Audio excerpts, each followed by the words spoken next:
Rose, você tem também informações da equipe jurídica dos pré-candidatos Ricardo Nicolau e ex-governador Amazonino Mendes?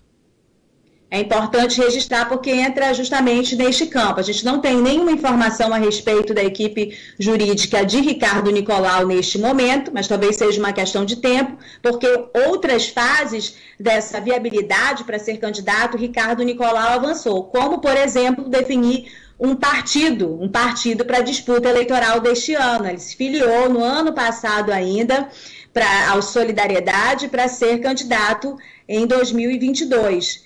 Não é o caso do Amazonino Mendes, né? Ele não tem equipe jurídica neste momento definida, né? A informação que se tinha é que o Yuri Dantas ainda fazia uma ou outra consultoria para a equipe do Amazonino Mendes. Você lembra que ano passado, diariamente, ele usou as redes sociais, colocando o nome dele aí em evidência, relembrando ações e programas e obras de governos anteriores dele.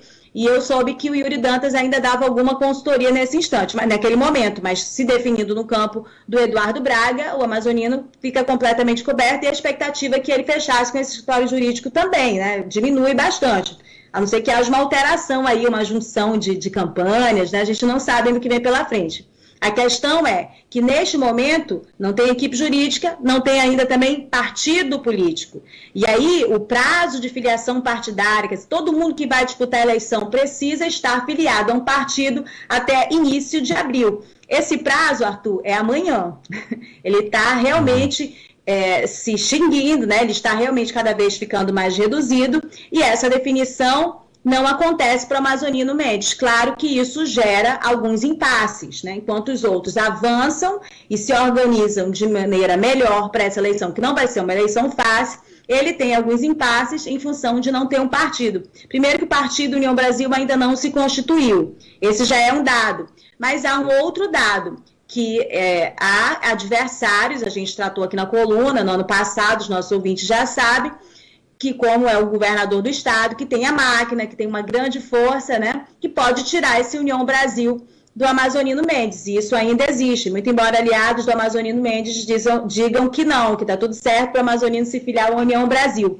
Mas a informação verdadeira da apuração não é bem assim, não. Ainda há forças que atuam nesse jogo em relação ao governador Wilson Lima para tirar esse partido de um dos principais adversários dele. E olha, é importante a gente registrar que isso é um jogo que sempre foi feito, né, pelos caciques da política. O Wilson Lima, atuando dessa maneira, só faz com que eles provem do próprio veneno, do que já fizeram no passado, porque foi sempre assim. Tem uma guerra que vem antes da disputa das urnas, né, que é para definição de candidatura e para desconstrução de candidaturas também. Isso faz parte desse jogo eleitoral, desse jogo político. Isso foi sempre feito por políticos que estavam na máquina, como Amazonino, como Eduardo Braga, como Omar Aziz, e neste momento quem está com a bola é o Wilson Lima. Então ele tem instrumentos para fazer esse tipo de jogada neste período pré-eleitoral.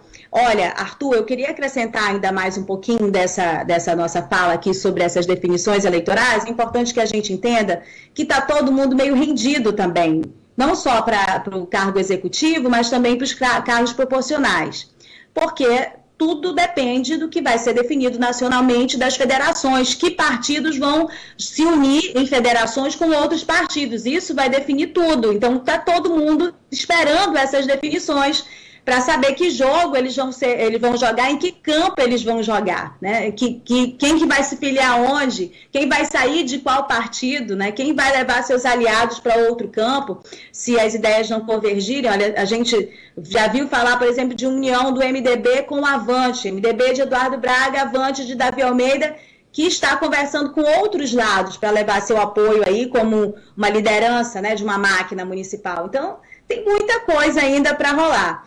Eu tenho mais 2 bastidorzinhos rápidos aqui, se você deixar eu acrescentar. Antes disso, Rose, tem um ouvinte aqui, ele não quer se identificar, mas ele acompanha a coluna sempre, e ele estava dizendo uma coisa que, inclusive, eu identifiquei que você escreveu no blog, né, que quem está com a máquina, né, sempre escolhe os melhores profissionais, ou seja, a melhor equipe jurídica.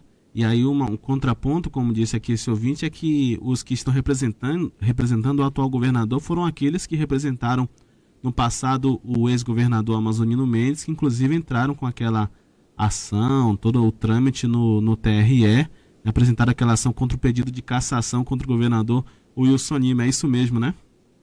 Isso mesmo. Tem nessa matéria que eu publiquei na semana passada, é uma importante memória também. Yuri Dantas, Marco Aurélio Chó e Daniel Nogueira foram lá para frente do TRE, deram entrevista coletiva e entraram com um pedido de cassação contra o governador Wilson Lima, acusando o governador de compra de votos. Esse é um processo rumoroso que, infelizmente, para mais uma coisa lamentável da atuação da Justiça Eleitoral, não chegou ao fim. Não no sentido de que a gente torcesse que o governador fosse cassado, não é isso. Mas é que precisa chegar ao fim para a gente saber realmente que aquilo não era, não tinha o poder de derrubar um governador, né? Que se chegue ao fim da indefinição a respeito desse caso, né? Assim, a questão é que as apurações mostravam que outros nomes proporcionais tinham até muito mais problemas que o Wilson Lima naquele processo, mas infelizmente a gente não tem dados da investigação, do avanço dessas investigações. Você vê, está faltando praticamente um ano para a eleição e esse processo não foi julgado. Acho que nem vai ser, né? Nem vai ser, a não ser que, não sei, né, algum tumulto ocorra durante um ano eleitoral e aí se julgue um processo de pleno ano eleitoral, acaba tumultuando a eleição também, né? Enfim, tem todas essas questões.